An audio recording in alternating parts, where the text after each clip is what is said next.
আল্লাহ রাসূল সাল্লাল্লাহু আলাইহি ওয়াসাল্লাম কিয়ামতের দিন আল্লাহর কাছে একটা বিচার দায়ের করবেন। এই বিচারটা এই জন্য দায়ের করবেন, উম্মতের যারা দুনিয়াতে কোরআনে কারীমকে পরিত্যাগ করবে তারা হবে সেদিন আসামি। ভালো করে একটু বোঝার চেষ্টা করি। বিচার তো হবে, রাসূলুল্লাহ সাল্লাল্লাহু আলাইহি ওয়াসাল্লাম উম্মতের যারা কোরআনকে পরিত্যাগ করবে দুনিয়ায় তাদের বিরুদ্ধে আল্লাহর কাছে বিচার দায়ের করবেন যে আল্লাহ এই কওম দুনিয়াতে কোরআনে কারীম পরিত্যাগ করেছে, এদেরকে ধরো জাহান্নামে দাও। আমার ভাইরা, এটা কত ভয়াবহ হবে একটু চিন্তা করে দেখেন। আজ সমাজ কোরআনকে পরিত্যাগ করার কারণে পদে পদে লাঞ্ছিত, বঞ্চিত, অপদস্থ সব জায়গায়। আল্লাহ রাব্বুল আলামিন কোরআনে কারীমের এই আয়াতে রাসূলুল্লাহ সাল্লাল্লাহু আলাইহি ওয়াসাল্লামের এই অভিযোগ দায়েরের দৃশ্যকে তুলে ধরেছেন, যাতে করে দুনিয়াতে আমরা কোরআন পড়ি, কোরআন বুঝি, কোরআন সুন্নাহ অনুযায়ী আমল করার চেষ্টা করি। আল্লাহ তাআলা আমাদেরকে তৌফিক দান করুন, জোরে বলি আমিন। এখন যদি কেউ জিজ্ঞেস করে যে কোরআন পরিত্যাগ এটা কেমনে, কি কোরআনে কারীমের পরিত্যাগ করা এটা কেমনে হয়? কোরআনে কারীম পরিত্যাগ যেমন ধরেন এখানে আমরা যারা আছি, আমরা এখানে যারা আছি সবাই কি কোরআন পড়তে পারি? পারি না। সত্য বলতে গেলে অধিকাংশই পারি না। আচ্ছা, এটা রাখেন একদিকে। দ্বিতীয়ত হলো কোরআন কিভাবে আমরা পরিত্যাগ করেছি দেখেন। আমাদের এই এলাকাতে যত ঘর বাড়ি আছে, এই এলাকাতে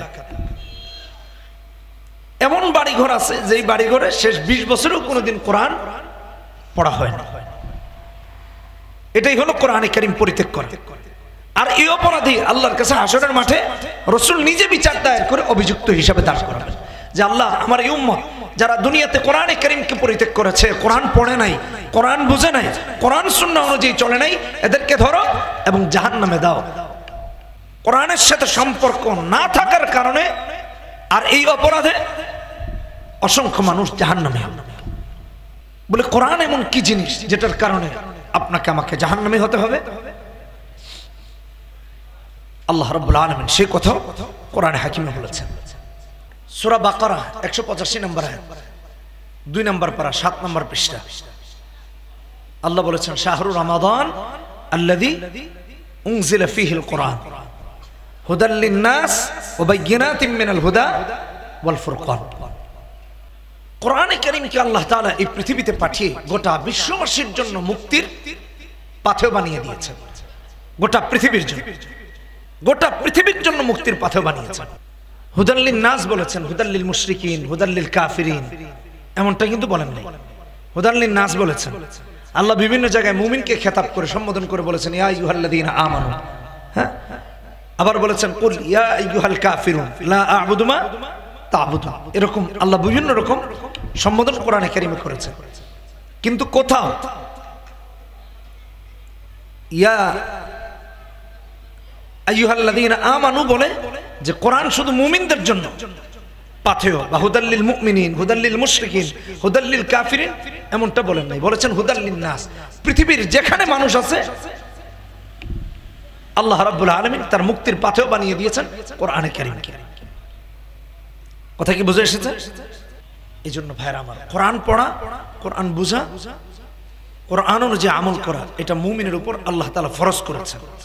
আমি যদি আরেকটু আগে যাই, সূরা জারিয়াত 56 নম্বর আয়াত, 27 নম্বর পারা, 2 নম্বর পৃষ্ঠা। আল্লাহ বলেছেন ওমা খালাকতুল জিন্না ওয়াল ইনসা ইল্লা লিয়াবুদুন। আল্লাহ আপনাকে আমাকে জিন এবং ইনসানকে বানিয়েছেন ইবাদতের জন্য। কিসের জন্য? জোরে বলি কিসের জন্য? ইবাদতের জন্য। অতএব আমরা যদি ইবাদত করতে হয় তাহলে কোরআন এবং সুন্নাহ ব্যতি রেখে, কোরআন এবং সুন্নাহকে মাইনাস করে আল্লাহ রাব্বুল আলামিনের কাছে গ্রহণযোগ্য কোনো ইবাদত আমরা করতে পারি। আমাদের নামাজ, আমাদের জীবন, আমাদের হায়াত, এই সবটাই কোরআন সুন্নাহর ভিতরে, কোরআন সুন্নাহর বাহিরে। এজন্য আপনাকে আমাকে কোরআন পড়তে হবে, কোরআন বুঝতে হবে কোরআন অনুযায়ী চলতে হবে। আল্লাহ রাব্বুল আলামিন তাই তো বলেছেন হুদাল লিন-নাসি ওয়া বায়িনাতিন মিনাল হুদা ওয়াল ফুরকান। গোটা বিশ্ববাসীর জন্য আমার আল্লাহ কোরআনে কারীমকে পাঠিয়ে দিয়েছেন হেদায়েতের পাথেয়। যারা কোরআন পড়বে, যারা কোরআন বুঝবে, আমার আল্লাহ তাদেরকে অবশ্যই অবশ্যই হেদায়েত দিয়ে দিবেন। সুবহানাল্লাহ। কোরআন ব্যতিরেকে ইবাদত কবুল হবে না। সুন্নাহ ব্যতিরেকে আপনার আমার আমল আল্লাহ রাব্বুল আলামিনের কাছে কবুল হবে না। কোরআনে কারীম খুলে দেখি আমরা, আল্লাহ রাব্বুল আলামিন সূরা আরাফ 170 নম্বর আয়াতে বলেছেন ওয়াল্লাযীনা ইউমাসসিকুনা বিল কিতাব ওয়া আকামুস সালাহ ইন্না লা নুযিউ আজরাল মুসলিহিন। আল্লাহর কিতাবকে যারা আঁকড়ে ধরবে, সালাত কায়েম করবে, আল্লাহর কিতাবকে আঁকড়ে ধরার কথা আল্লাহ আগে বলছেন। ইন্না লা নুযিউ আজরাল মুসলিহিন। আল্লাহ বলেন তার আমল আমার আল্লাহর কাছে নষ্ট হয় না, আমি তার আমল নষ্ট করি না। কারণ হলো মুসলিহিনের আমল সরাসরি আল্লাহর আরশে পৌঁছে যায়, আর যে আমল কোরআন সুন্নাহ মোতাবেক হয় তা বান্দার নাজাতের জন্য যথেষ্ট হয়ে যায়। ইন্না লা নুযিউ আজরাল মুসলিহিন। আল্লাহ মুসলিহিনের আমল নষ্ট করেন না। এজন্য আপনাকে আমাকে মুসলিহিন হতে হবে। মুসলিহিন কিভাবে হওয়া যায়? এই যে আমরা মাহফিলে এসেছি অথবা সালাতে দাঁড়িয়েছি, নামাজে দাঁড়িয়েছি, ধরুন কথার কথা আল্লাহ রাব্বুল আলামিন কোরআনে কারীমে বলেছেন ইন্না লা নুযিউ আজরাল মুসলিহিন। এখন নামাজে দাঁড়িয়েছি, নামাজটা প্রথমত হতে হবে ইখলাসের সাথে। কার জন্য? আল্লাহর জন্য। আমাদের মাঝে নামাজ আদায় করে, কিন্তু নামাজ আদায়ের অবস্থা এই হয়ে গেছে মানুষকে দেখানোর জন্য নামাজ আদায় করে। এই নামাজ আল্লাহর কাছে কবুল হবে না। কথাটা ভালো করে মনোযোগ দিয়ে একটু শুনি। কিন্তু নামাজ যদি আল্লাহর জন্য আদায় করতে আসে এবং নামাজের পদ্ধতি যদি সহি হয়, এই নামাজ সালাম ফেরানোর সাথে সাথেই আল্লাহর আরশে পৌঁছে যায়। সুবহানাল্লাহ। এজন্য আল্লাহ বলেছেন ইন্না লা নুযিউ আজরাল মুসলিহিন। কেউ যদি লোক দেখানো নামাজ আদায় করতে যায়, তার নামাজ কবুল হবে? সব ঠিক আছে, মানুষ তাকে নামাজি বলবে এই জন্য নামাজে গেছে, মানুষ তাকে আল্লাহওয়ালা বলবে এই জন্য নামাজে গেছে, মানুষ তাকে নেককার বলবে, পরহেজগার বলবে এই জন্য নামাজে গেছে। তার নামাজ কখনো আল্লাহর কাছে কবুল হবে না। তাহলে বন্ধুগণ আমার বুঝে থাকলে একটু এদিক মনোযোগ দেন। এক নাম্বার হলো নামাজ হোক, ইবাদত হোক, আদায় করতে হবে একমাত্র কার জন্য? জোরে বলি কার জন্য? আল্লাহর জন্য। দুই নাম্বার হলো কোরআন সুন্নাহ মোতাবেক আপনার আমার ইবাদত হবে। মন গড়া বানানো পদ্ধতিতে যদি ইবাদত হয়, এই ইবাদত কখনো আল্লাহর কাছে কবুল হয় না। যেই নামাজ কোরআন সুন্নাহ মোতাবেক হয় এবং নামাজের পদ্ধতি সহি হয় এবং নামাজ আল্লাহকে সন্তুষ্ট করার জন্য হয়, যাকাত আল্লাহকে সন্তুষ্ট করার জন্য হয়, আল্লাহর শেখানো রাসূলুল্লাহর দেখানো পথে হয়, যে ইবাদত এমন করে হয়, এই ইবাদত সম্পন্ন করতে দেরি হয়, আল্লাহর আরশ পর্যন্ত পৌঁছতে দেরি হয় না। ঠিক কিনা বেঠিক? ইন্না লা নুযিউ আজরাল মুসলিহিন। এখন একটা তো বললাম নিয়ত, যে আমার ইবাদত হবে আল্লাহকে সন্তুষ্ট করার জন্য। দ্বিতীয় যে বিষয়, নামাজের পদ্ধতি সহিহ আছে। আমাদের অবস্থা এমন, আমরা কোরআন তেলাওয়াত বিশুদ্ধ না হওয়ার কারণে নামাজ আল্লাহর আরশ পর্যন্ত পৌঁছাতে পারি না। মুসলিহিনের নামাজ হয় না, মুসলিহিনের ইবাদত হয় না, মুসলিহিনের যাকাত হয় না। যাকাত দিচ্ছে তো মানুষকে দেখানোর জন্য দিচ্ছে, আল্লাহকে সন্তুষ্ট করার জন্য দিচ্ছে না। 2000 টাকা দিতে গিয়ে 3 জন নিহত, মাইক দিয়ে অ্যানাউন্সমেন্ট করেছে। এমন ভিড় হয়েছে যে কয়েকজন পিছে শেষ। কারণ সে যাকাত দিয়েছে বটে, তার যাকাত দেওয়ার উদ্দেশ্য হলো আমার নাম হবে, হাজী সাহেবের নাম হবে, গাজী সাহেবের নাম হবে। আল্লাহকে সন্তুষ্ট করার জন্য যাকাত দেন। 2 নাম্বার ভালো করে মাথায় রাখেন, পদ্ধতি সহি না। যাকাত দিয়েছে, যেমন ধরেন কথার কথা, যাকাত দিতে হয়, আপনি যখন যাকাত দিবেন তার মালিকানা বানিয়ে দিতে হয়। আপনি টাল বাহানা করলেন, উল্টাপাল্টা করলেন, এই যাকাত আল্লাহর কাছে কবুল হবে না। নামাজ আল্লাহর জন্য আদায় করছেন কিন্তু নামাজের পদ্ধতি সহি নেই, নামাজ কবুল হবে কেমনে? একজন সালাত আদায় করেছে, নামাজ আদায় করেছে, তার ওযুই নেই, নামাজ কবুল হবে? ভালো করে বুঝেন কথাগুলো, নামাজ কবুল হবে। আমার ভাইরা, এরকমই একটা বিষয় হলো, সালাত আদায় করতে গেছে কিন্তু কেরাত বিশুদ্ধ নাই। যার কেরাত বিশুদ্ধ নাই তার নামাজ কবুল হবে? তার নামাজ কবুল হবে না। নামাজ ভাঙার কারণ 19টা, তার প্রথমটাই হলো নামাজে কেরাত অশুদ্ধ পড়া। যার নামাজের কেরাত অশুদ্ধ তার নামাজ কবুল হয় না। এখন সে যত রাকাত নামাজে দেয়, এক মসজিদে নামাজে গেছে, ভালো করে একটু বুঝেন, নামাজে গেছে আমার ভাইরা, তো নামাজে দাঁড়িয়েছে মাগরিবের, আল্লাহু আকবার বলে দাঁড়িয়েছে, একেবারে ডান দিকের মসজিদের মুসল্লি আছে প্রথম কাতারে, আমার বাম দিকে পুরা কাতার আছে, প্রথম কাতারের কথা বলতেছে। তো ইমাম সাহেব যখন নামাজে দাঁড়ালেন আল্লাহু আকবার বলে দাঁড়িয়েছেন, আল্লাহু আকবার না, আল্লাহু আকবার, হামজাতে টান দিয়ে আল্লাহু আকবারের জায়গায় কেউ যদি আল্লাহু আকবার বলে তার নামাজ নষ্ট হয়ে গেছে। এখন এটাকে তিনি সূরা ফাতিহা শুরু করেছেন, এখন পড়তেছে আলহামদুলিল্লাহি রাব্বিল আলামিন আর রহমানির রহিম। ভালো করে বুঝেন, ইন্না লা নুদিউ আজরাল মুসলিহিন।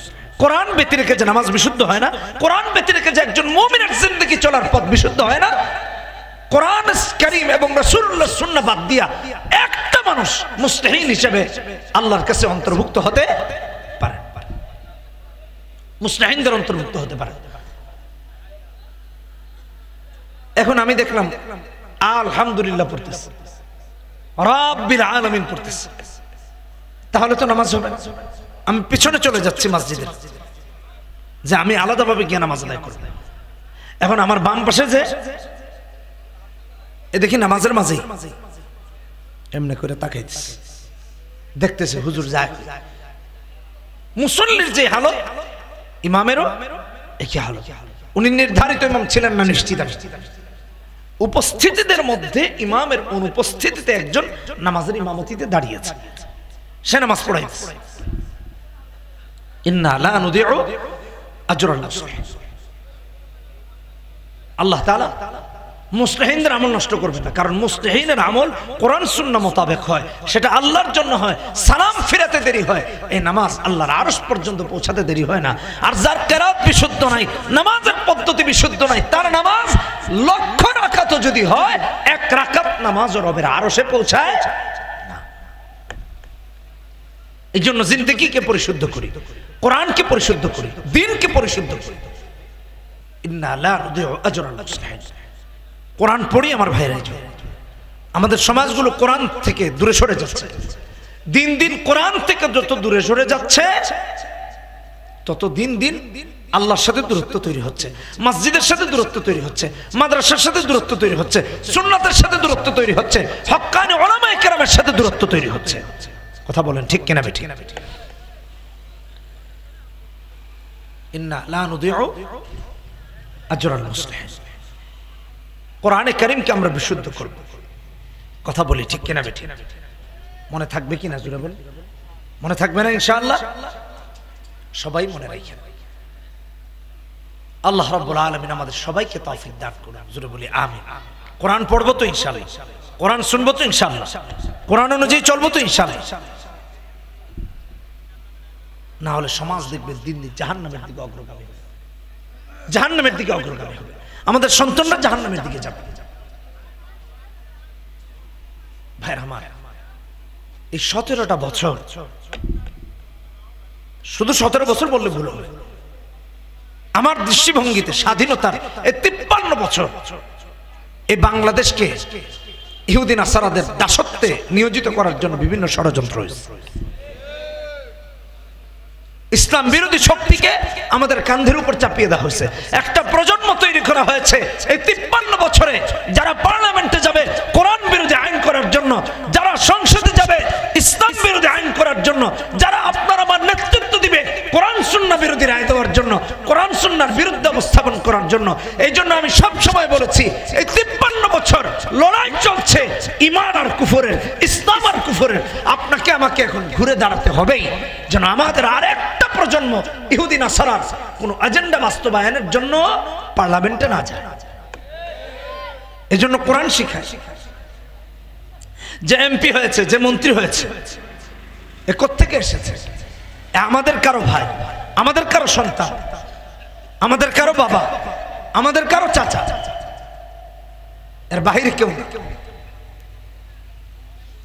কিন্তু পার্লামেন্টে গেলে কোরআনের বিরুদ্ধে আইন প্রতিষ্ঠিত হয়।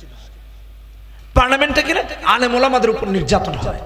পার্লামেন্টে গেলে কোরআন সুন্নাহ বিরোধী যত রায় আছে এগুলো প্রাধান্য পায়। কেন পায় আমার ভাইরা? আমরা আমাদের সন্তানদেরকে কোরআন থেকে দূরে সরিয়ে দিয়েছি, ইসলাম থেকে দূরে সরিয়ে দিয়েছি, নামাজ কি জিনিস জানি। আল্লাহ আমাদেরকে হেদায়েত দান করুন, জোরে বলি আমিন। মনে থাকবে তো ইনশাআল্লাহ?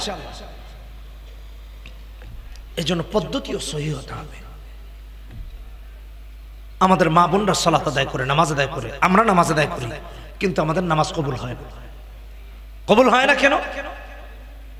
কবুল হয় না কারণ হলো আমরা বিশুদ্ধভাবে নামাজ আদায় করতে পারি। আমি এক জায়গায় গিয়েছি আমাদের গাড়ির একটা পার্টস কিনতে, তো নামাজের সময় হয়ে গেছে, এক মসজিদে নামাজে ঢুকছি। ইমাম সাহেব নামাজের কিরাত পড়তেছেন, তো এক মুসল্লি, আমার ডান পাশে যে মুসল্লি, উনিও দেখি কিরাত পড়তেছেন, আলহামদুলিল্লাহ রাব্বিল আলামিন আর রহমানির রহিম মালিক ইয়াউমিদ্দিন, মানে এইভাবে। তো আমি ভাবলাম আচ্ছা যাই হোক, উনি হয়তো বা লা সালাতা ইল্লা বিফাতিহাতিল কিতাব, যে সূরা ফাতিহা ছাড়া নামাজ হয় না, এই হাদিসের উপর আমল করতেছেন। আচ্ছা ঠিক আছে, ধরে নিলাম এটুক পর্যন্ত ঠিক আছে। এখন এটুক পর্যন্ত তিনি নামাজ আদায় করলেন, সূরা ফাতিহা শেষ, ইমাম এক কিরাত পড়া শুরু করছেন, সে আরেক কিরাত পড়া শুরু করছে, এই ফিসফাস করে। আচ্ছা এই পদ্ধতি কোরআন সুন্নাহর কোথাও আছে? আমার কথা বুঝতে হবে, কোরআন সুন্নাহর কোথাও আছে? ইমাম এক কিরাত পড়তেছেন, সে আরেক কিরাত পড়তেছে। এজন্য আমাদের নামাজ কবুল হয় না, এজন্য আমাদের জেনারেশনের পর জেনারেশনের ইবাদত কবুল হয় না। আল্লাহর কাছে এই অপরাধের কারণে আপনাকে আমাকে অবশ্যই অবশ্যই জবাবদিহিতার কাতারে দাঁড়াইতে হবে। ইন্না লা নুদিউ আজরাল মুসলিহিন। আল্লাহ রাব্বুল আলামিন তাই তো কোরআনে কারীমকে আমাদের জন্য আলো বানিয়ে দিয়েছেন। আমার ভাইয়েরা, এই মাহফিলে যেমন আলো জ্বলতেছে, আলো না থাকলে আমরা অন্ধকারে থাকতাম, একজন আরেকজনকে দেখতাম না, একজন আরেকজনকে দেখতে পারতাম না, একজন আরেকজনকে চিনতে পারতাম না। কিন্তু আমার আল্লাহ রাব্বুল আলামিন এখানে আপনাকে আমাকে আলো দিয়ে যেরকম চিনিয়ে দিয়েছেন, তামাম পৃথিবীকে আল্লাহ রাব্বুল আলামিন দুইটা জিনিস দিয়ে আলোকিত করেছেন। একটা হলো কোরআন, আর একটা হলো সুন্নাহ। ভালো করে মাথায় রাখেন, কোরআন আর সুন্নাহ মুমিন মুমিনা তথা তামাম পৃথিবীর মানুষকে হয়তো আলোকিত করে, নয়তো বা অন্ধকার জিন্দেগি দিয়ে দেয়। যারা কোরআন সুন্নাহ মানে তারা আলোকিত হয়ে যায়, আর যারা কোরআন সুন্নাহ মানে না তারা অন্ধকার জিন্দেগি যাপন করে। ঠিক কিনা বেঠি? পৃথিবী সৃষ্টি করে আমার আল্লাহ চাঁদকে দিলেন রাতকে আলোকিত করার জন্য, সূর্য দিয়েছেন দিনকে আলোকিত করার জন্য। আল্লাহ রাব্বুল আলামিন কোরআন আর সুন্নাহ দিলেন আপনাকে আমাকে দুনিয়া আখিরাতকে আলোকিত করার জন্য। ভাইরা আমার, অন্ধকার পথে যদি কেউ চলে, হোঁচট খেয়ে পড়ে যায়, উষ্টা খেয়ে পড়ে যায়, অথবা সাপে কামড় দেওয়ার সম্ভাবনা থাকে, অথবা গোবরে পিছলা খেয়ে পড়ে যায়, কারণ হলো পথ অন্ধকার, সে দেখে নাই। ঠিক তেমনি ভাবে কোরআন আর সুন্নাহ যার মাঝে থাকে না, সে মাদকের অন্ধকারে হোঁচট খায়, সে জেনার অন্ধকারে হোঁচট খায়, সে সুদের অন্ধকারে হোঁচট খায়, সে মিথ্যাচারের অন্ধকারে হোঁচট খায়, আক্রান্ত হয়ে আমার ভাইয়েরা বিপদগ্রস্ত হয়ে যায়। ঠিক তেমনি ভাবে কোরআন আর সুন্নাহর আলো যার মাঝে থাকে, আমার আল্লাহ সূরা ইব্রাহিমে প্রথম আয়াতে বলেছেন, কিতাবুন আনজালনাহু ইলাইক লিতুখরিজান নাসা মিনাজ যুলুমাতি ইলান নূর। মুহাম্মদ সাল্লাল্লাহু আলাইহি ওয়াসাল্লামকে আমার আল্লাহ কোরআন দিয়ে পাঠিয়েছেন, যাতে করে বিশ্বনবী মুহাম্মদুর রাসূলুল্লাহ সাল্লাল্লাহু আলাইহি ওয়াসাল্লাম কোরআন সুন্নাহর আলো দিয়ে দেখিয়ে দেখিয়ে আপনাকে আমাকে আল্লাহর জান্নাতে পৌঁছে দিতে পারেন।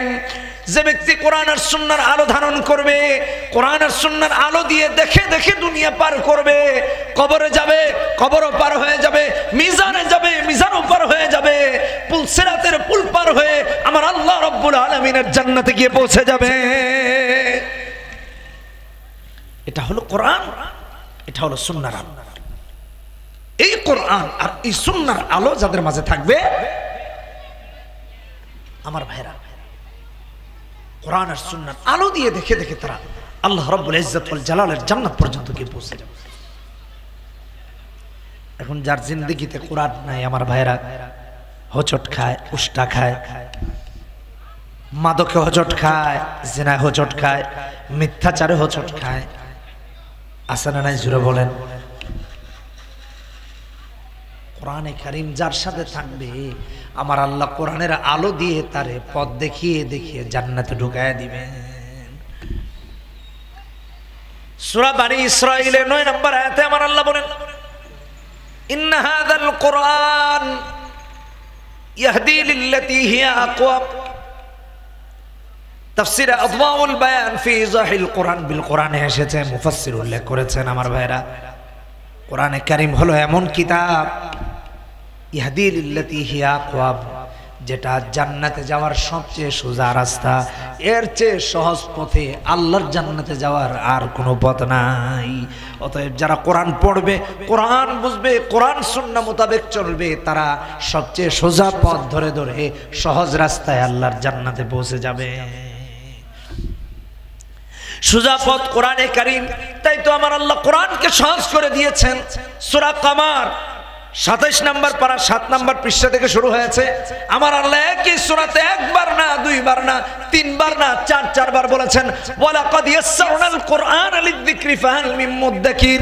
কোরআনকে আল্লাহ সহজ করে দিয়েছেন, এক আয়াতে না, 4 বার বলছেন। অতএব কোরআন সহজ। আপনি আর আমি কঠিন বানিয়েছি। চাষাবাদ শিখেছি, চাকরি শিখেছি, মিল ফ্যাক্টরি ইন্ডাস্ট্রিতে কাজ করা শিখেছি, খাবার দাবার শিখেছি, পলিটিক্স শিখেছি, রাজনীতি শিখেছি, সব শিখেছি, কোরআন শিখেছি। কোরআনে কারীম শেখার জন্য আপনার আমার সময় হয়। এই জন্য আল্লাহর কাছে জবাবদিহিতার কাতারে দাঁড়াতে হবে। কিয়ামতের দিন রাসূল নিজে আপনাকে আমাকে হাশরের মাঠে জবাবদিহিতার কাতারে দাঁড় করাবেন যে আল্লাহ এই উম্মতকে ধরো, জাহান্নামে দাও। অপরাধ হলো তারা কোরআনে কারীমকে পরিত্যাগ করেছে, এই অপরাধে তাদেরকে জাহান্নামে দিয়ে দেবে। ইয়াহদি লিল্লাতী হিয়া আকওয়াম। আল্লাহ রাব্বুল আলামিন আপনাকে আমাকে বুঝার তৌফিক দান করুন। জোরে বলি আমিন। আরো জোরে বলি আমিন। মনে থাকবে না ইনশাআল্লাহ? জোরে বলেন না, মনে থাকবে না ইনশাআল্লাহ? হ্যাঁ, কোরআন শিখবো তো। আমি অনেক আগে তাবলীগে গিয়েছি, একবার না একাধিকবার গিয়েছি, বহুবার গিয়েছি, চিল্লাই গিয়েছি একাধিকবার।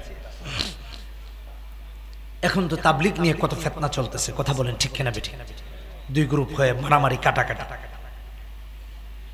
আপনি কি করবেন না করবেন এত কিছু জানি না। কোরআন সুন্নাহর যারা ধারক বাহক আলেম, তাম পৃথিবীতে আল্লাহ তাআলা কর্তৃক তাদের নেতৃত্ব স্বীকৃত। এটা আল্লাহ ঠিক করে দিয়েছে, আপনি আমি কি বলবো? এই জন্য আপনাকে আমাকে বুঝতে হবে আল্লাহ তাআলা কি বলেছে, কোরআন কি বলেছে, রাসূলুল্লাহ সাল্লাল্লাহু আলাইহি ওয়াসাল্লাম কি বলেছে। ইয়াহদি লিল্লাতী হিয়া আকওয়াম। ভাই আমার বিশ্বাস করুন, আমাদের সমাজ ব্যবস্থা চলে গেছে। ছেলেমেয়েরা গান পারে, ডান্স পারে, নাচ পারে, সিনেমা দেখে, সব করে কোরআনে কারীমের তিলাওয়াত করতে পারে। আমাদের বাচ্চাদের কথা বলতেছে, সূরা ফাতিহা পড়তে বলেন, বিশুদ্ধ করে পড়তে পারে। একটা সূরা বিশুদ্ধ করে পড়তে পারে না, আবার ইমামকে গিয়ে গাইড দেয়, নেতৃত্ব দেয় ইমামের। জামাতে গিয়েছিলাম অনেক আগে, তখন জেনারেল লাইনে পড়েছে। আমাদের বন্ধু বান্ধব এখন অনেকে ওই লাইনে জেনারেল থেকে জেনারেলে ঢাকা কলেজে একসাথে পড়েছে, এখন বিভিন্ন প্রশাসনের দায়িত্বে আছে, একসাথে পড়েছি আমরা। আমি আবার মাদ্রাসা, এটা মেইন কওমি মাদ্রাসা মেইনলি পড়েছি, ডানে বামে আলিয়া মাদ্রাসায় পড়েছি, জেনারেল লাইনে পড়েছি। তো আমাদের একবার জেনারেল লাইনের পরীক্ষা শেষ হয়েছে, আমার বাবা বললেন যাও তুমি তাবলীগে চলে যাও। ছোট ছিলাম, তাবলীগে পাঠায় দিয়েছে। তাবলীগে গিয়েছি। তো আমাদের জামাতের আমির সাহেব ছিলেন হাটহাজারী মাদ্রাসার একজন ফারেক। হাটহাজারী মাদ্রাসার ফারে। জামাতে যাওয়ার পর আমাদের জামাতে একজন চাচা ছিলেন, রইসউদ্দিন চাচা। ওনার বাড়ি কোথায় আমার জানা আছে, কিন্তু আমি এখানে যেহেতু ওই এলাকার যেন দুর্নাম না হয় বা তার ফ্যামিলি যেন কষ্ট না পায়, তাই আর বাড়ির কথা বলতেছি। কালো করে দাঁত অনেকগুলা পড়ে গেছে, বয়োবৃদ্ধ, বয়সের ভারে সোজা হয়ে হাঁটতে পারেন, বুঝা হয়ে হাঁটে এমন অবস্থায় রইসউদ্দিন চাচা আমির সাহেবের কাছে গিয়ে বলতেছেন, আমির সাহেব, আমি তো জামাতে আসছি একমাত্র আমার কোরআন তেলাওয়াত সহি করার জন্য। আলেমদের থেকে শুনেছি যার তেলাওয়াত সহি নাই তার নামাজ বিশুদ্ধ হয় না, আর যার নামাজ বিশুদ্ধ নাই কিয়ামতে প্রথম হিসাব হবে নামাজের, এত প্রথম ঘাটে আটকে যাবে। এই জন্য আমি তেলাওয়াতকে বিশুদ্ধ করতে আসছি। আমির সাহেব দেখিয়ে দিলেন, আমাদের জামাতে একটা ছেলে আছে, ওই যে রাফি, তার কাছে যান। তার কাছে গেলে কোরআন বিশুদ্ধ হবে, অসুবিধা নেই, কোরআন পড়তে পারবে, ও মাদ্রাসায় পড়ে তো, তার কাছে গেলে কোরআন শিখতে পারবে। ভাইরা আমার, এই বয়সের এখানে অনেককে আমি দেখতে পাইছি, অনেককে দেখতে পাইছি। তো রইসউদ্দিন চাচা গিয়ে বলতেছেন, রাফি, আমিও জামাতে আসছি, তুমিও আসছো। সবসময় হাস্যোজ্জ্বল চেহারা থাকতো। বলতেছে, তুমি আমার কোরআনটা শিখাবা, আমি এই জামাতে কোরআন শিখতে আসছি। আমি বললাম, ঠিক আছে, কোরআন শিখাবো ইনশাআল্লাহ। একদিন না, 2 দিন না, 3 দিন না, 40 দিন সূরা ফাতিহা মশক করালাম, তাশাহুদ মশক করালাম, দুরূদ শরীফ মশক করালাম। বিশ্বাস করেন বিশুদ্ধ হয়। জামাত শেষ, চিল্লা শেষ, ঢাকায় চলে যাব। ঢাকায় যখন চলে যাব, তুমি আমার জড়ায় ধরছে, কাঁদতেছে, 2 চোখ দিয়ে পানি পড়তেছে। আমি বললাম, রইসউদ্দিন চাচা, কি হয়েছে? আপনি সবসময় হাসি খুশি থাকেন, আজকে কাঁদতেছেন কেন? বলতেছে, দেখো রাফি, আল্লাহ আমাকে অনেক সম্পদ দিচ্ছে, সম্পদের কোনো অভাব নাই। সারা জীবন খালি বুঝছে কোন জায়গায় জায়গা কিনবো, কোন জায়গার জায়গা আমার। নামাজ আদায় করতে হবে, সালাত আদায় করতে হবে, আর বিশুদ্ধ রূপ অশুদ্ধ রূপ কোনটা কি এটা জীবনেও বুঝি নেই। কোন খেতে কি চাষ করলে ভালো ফল হবে, ফলন হবে, এটা আমার চেয়ে ভালো কেউ বুঝতো না, এটা আমি বুঝতাম। আমার ভাইয়েরা, সেই রইসউদ্দিন চাচা বলেন, দেখো আমি তো জামাত শেষ হয়ে যাচ্ছে, সময় শেষ, এখন তো চলে যাব, আর তো তোমাকে পাবো না, কিন্তু আমার কোরআন তেলাওয়াত তো সহি হয় নাই, তাশাহুদ সহি হয় নাই, দুরূদ শরীফ সহি হয় নাই, সূরা ফাতিহা সহি হয় নাই, তাহলে আমার কি হবে আল্লাহর কাছে, আমি কি জবাব দিব? উলামায়ে কেরামদের কাছে জানতে পেরেছি, যে ব্যক্তি দিন শেখার জন্য আল্লাহর রাস্তায় বের হয়ে যায়, কোরআন শেখার জন্য আল্লাহর রাস্তায় বের হয়ে যায়, যতক্ষণ না ফিরে আসে ততক্ষণ পর্যন্তই আল্লাহর রাস্তায় থেকে যায়। এই জন্য আমি নিয়ত করেছি আর বাড়ি যাব না, এখান থেকে গিয়ে আরেক জামাতের সাথে জামাতবন্দি হয়ে আবার জামাতে বের হয়ে যাব। এমন করে যতদিন পর্যন্ত আমার কোরআন সহি না হবে ততদিন পর্যন্ত বাড়িতে যাব না। কারণ হলো, আমার এত জায়গা জমি আছে, কিন্তু 3.5 হাত জায়গা এখনো সঠিকভাবে ঠিক করতে পারি না। এগুলো দিয়ে কি হবে? আমার ছেলে মেয়েদের অভাব থাকবে না, নাতিপুতির অভাব থাকবে না। বাড়িতে বলবো টাকা পাঠাও, আমি আবার জামাতে চলে যাব, আবার কোরআনে কারীমকে বিশুদ্ধ করার জন্য চলে যাব। কারণ হলো, রাসূলুল্লাহ সাল্লাল্লাহু আলাইহি ওয়াসাল্লাম হাদিসে বলেছেন, আর তিনি বলতেছেন, উলামায়ে কেরামদের থেকে শুনেছি, যে দিন শেখার জন্য বের হয়ে যায় সে আল্লাহর রাস্তায় থাকে, আর আল্লাহর রাস্তায় যার মরণ হয়ে যায় কিয়ামতের ময়দানে শাহাদাতের মৃত্যু হিসেবে আল্লাহর দরবারে সে দাঁড়িয়ে যাবে। সুবহানাল্লাহ। আমার ভাই, এটা হাদিস, 2859 নম্বর হাদিস, তিরমিজি শরীফের হাদিস। নবীজি হাদিসের কথা বলতে গিয়ে বলেছেন, মান খারাজা ফি তালাবিল ইলমি ফাহুয়া ফি সাবিলিল্লাহি হাত্তা ইয়ারজিআ, যে দিন শেখার জন্য বের হয়ে যায়, যতদিন না ফিরে আসে ততদিন পর্যন্তই আল্লাহর রাস্তায় থেকে যায়। ততদিন কার রাস্তায় থাকবে? জোরে বলেন, কার রাস্তায়? আল্লাহর রাস্তায়। এই জন্য দিন শিখবো তো ইনশাআল্লাহ, কথা বলেন, শিখবো তো। আর শেখার জন্য যে বের হয়ে যায় সে আল্লাহ রাব্বুল আলামিনের রাস্তার মাঝে থাকে। ওই অবস্থায় যদি তার মৃত্যু হয়, শাহাদাতের মৃত্যু হয়। আমার ভাইয়েরা, আমাদের তাশাহুদ সহি নাই, সূরা ফাতিহা সহি নাই, নামাজ সহি নাই, কোনো কিছু বিশুদ্ধ নাই। আল্লাহর কাছে কি নিয়ে দাঁড়াবো একটু চিন্তা করে দেখি।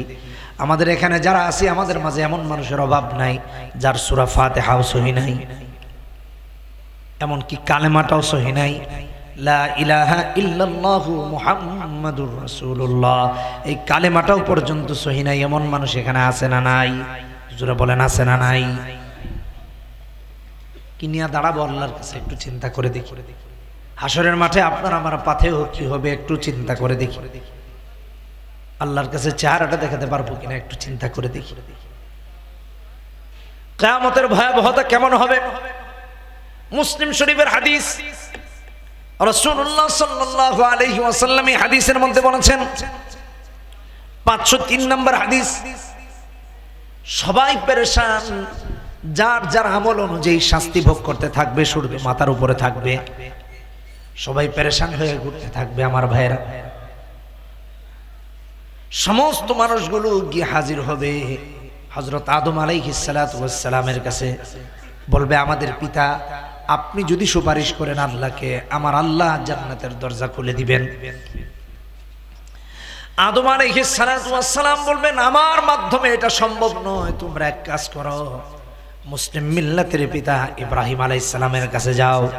ইব্রাহিম আলাইহিস সালাম যদি বলেন তাহলে আমার আল্লাহ দরজা খুলে দিবেন। সবাই মিলে ইব্রাহিম আলাইহিস সালাতু ওয়াস সালামের কাছে যাবে। ইব্রাহিম আলাইহিস সালাতু ওয়াস সালাম বলবেন, আমার কাছে না, তোমরা এক কাজ করো, মুসা আলাইহিস সালামের কাছে যাও। কারণ হলো মুসা আলাইহিস সালাতু ওয়াস সালাম আল্লাহর সাথে কথা বলতেন, তিনি কালিমুল্লাহ। মুসা আলাইহিস সালাতু ওয়াস সালাম যদি আল্লাহকে বলেন তাহলে আল্লাহ রাব্বুল আলামিন জান্নাতের দরজা খুলে দিবেন। সবাই মিলে দৌড়ে দৌড়ে মুসা আলাইহিস সালাতু ওয়াস সালামের কাছে গিয়ে হাজির হবে। মুসা আলাইহিস সালাতু ওয়াস সালাম বলবেন, আমি যদি বলি আমার কথা আল্লাহ শুনবেন না, আজকে কারো কথা আল্লাহ শুনবেন না, তোমরা এক কাজ করো, ঈসা আলাইহিস সালাতু ওয়াস সালামের কাছে যাও, তিনি যদি আল্লাহর কাছে সুপারিশ করেন, হতে পারে আমার আল্লাহ জান্নাতের দরজাটা খুলে দিবেন। সুবহানাল্লাহ। সবাই মিলে ঈসা আলাইহিস সালাতু ওয়াস সালামের কাছে যাবে। ঈসা আলাইহিস সালাতু ওয়াস সালাম বলবেন, তোমরা আমার কাছে এসেছো, আমি যেন আল্লাহর কাছে সুপারিশ করি, আজকের দিনে আমার এই ক্ষমতা নাই, তোমরা এক কাজ করো, সাইয়্যিদুল মুরসালিন মুহাম্মাদুর রাসূলুল্লাহ সাল্লাল্লাহু আলাইহি ওয়াসাল্লামের কাছে যাও, তিনি দু জাহানের বাদশা, তিনি যদি বলেন তাহলে অবশ্যই অবশ্যই আমার আল্লাহ তার সুপারিশকে কবুল করে জান্নাতের দরজা খুলে দিবেন। সবাই মিলে মুহাম্মদ সাল্লাল্লাহু আলাইহি ওয়াসাল্লামের কাছে গিয়ে হাজির হয়ে যাবে। মুহাম্মাদুর রাসূলুল্লাহ সাল্লাল্লাহু আলাইহি ওয়াসাল্লামের কাছে সবাই গিয়ে যখন গিয়ে বলবে, ইয়া রাসূলুল্লাহ, ইয়া হাবিবাল্লাহ, আপনি যদি সুপারিশ করেন আল্লাহ জান্নাতের দরজা খুলে দিবেন। বিশ্বনবী মুহাম্মাদুর রাসূলুল্লাহ সুপারিশ করবেন, আমার আল্লাহ জান্নাতের দরজা খুলে দিবেন। কোন সুবহানাল্লাহ। যার যার আমল অনুযায়ী আমার ভাইরা জান্নাতে ঢুকবে। কিয়ামতের সেদিনের অবস্থা একটু চিন্তা করে দেখি। কোরআন না পড়ার কারণে সেদিন আল্লাহর কাছে জবাবদিহিতার কাতারে দাঁড়াইতে হবে। আল্লাহ রাসূল বলবেন, ইন্না কওমি ইত্তাখাযু হাযাল কুরআনা মাহজুরা, আল্লাহ এই কওম কোরআন পরিত্যাগ করেছে, এদেরকে ধরো জাহান্নামে ঢুকায়া দাও। নাউযুবিল্লাহ। কিয়ামতের ভয়াবহতা সামান্য বললাম। দুনিয়াতে আপনি আর আমি কত কিছু করি, অথচ সেদিন আমার ভাইরা বাবা কোনো কাজে আসবে না, নেতা কোনো কাজে আসবে না, নেত্রী কোনো কাজে আসবে না, বন্ধু কোনো কাজে আসবে না। বাবা মা ছেলে মেয়েকে দেখলে আরেক দিকে পালাতে থাকবে, ছেলে মেয়ে বাবা মাকে দেখলে আরেক দিকে পালাতে থাকবে, সন্তান সন্ততি মা বাবাকে দেখলে আরেক দিকে পালাতে থাকবে, এক একজন এক এক দিকে পালাতে থাকবে। আমার বন্ধুগণ, সেদিনের ভয়াবহতা এত মারাত্মক হবে, নেতা কর্মীদের কথা নাইলে বাদ দিলাম, নেতারা তো দুনিয়াতেই চিনে না, সামান্য বিপদে পড়লে প্রাইভেট বিমানে করে দেশ ত্যাগ করে চলে যায়। জোরে কোন ঠিক কিনা বেঠি? ইন্না কওমি ইত্তাখাযু হাযাল কুরআনা মাহজুরা। এজন্য আমার ভাইরা, আমাদেরকে কোরআন শিখতে হবে, কোরআনে কারীম পড়তে হবে, কোরআন অনুযায়ী জীবন যাপন করতে হবে, কোরআন অনুযায়ী চলতে হবে। যারা কোরআন পড়ে, যারা কোরআন বুঝে, তারা আলেম হয়ে যায়। আর এক একজন আলেমের মর্যাদা আল্লাহর কাছে আকাশ চুম্বি। মর্যাদার অধিকারী এক একজন আলেম। আল্লাহ রাব্বুল আলামিন আলেমের মর্যাদার কথা বলতে গিয়ে বলছেন সূরা ফাতিরে 28 নম্বর আয়াতে, ইন্নামা ইয়াখশাল্লাহা মিন ইবাদিহিল উলামা। আল্লাহর বান্দাদের মাঝে সবচেয়ে আল্লাহ বিরুজে আল্লাহ নিজেই বলতেছেন তারা হলো হক্কানি উলামায়ে কেরাম। প্রতিটা বাবা চায় আমার সন্তান মর্যাদাবান হোক, প্রতিটা মা চায় আমার সন্তান মর্যাদাবান হোক। কোরআন সুন্নাহ বিরোধী শিক্ষা কার্যক্রম শিখে অথবা আমল করে কোনোদিন আল্লাহর কাছে মর্যাদাবান হওয়া যায় না আমার ভাইরা।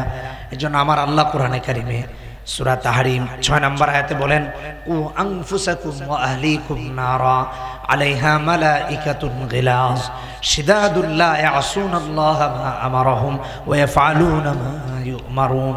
নিজেকে এবং নিজের পরিবার পরিজনকে জাহান্নামের আগুন থেকে বাঁচাও। যেই বাবা চায় তার ছেলেটা জাহান্নামের আগুন থেকে বেঁচে যাক, যেই মা চায় তার সন্তানটা জাহান্নামের আগুন থেকে বেঁচে যাক, ওই বাবা মা কোনোদিন কোরআন সুন্নাহ না শিখিয়ে সন্তানকে বড় করতে পারে না। ঠিক কিনা বেঠিক জোরে কোন?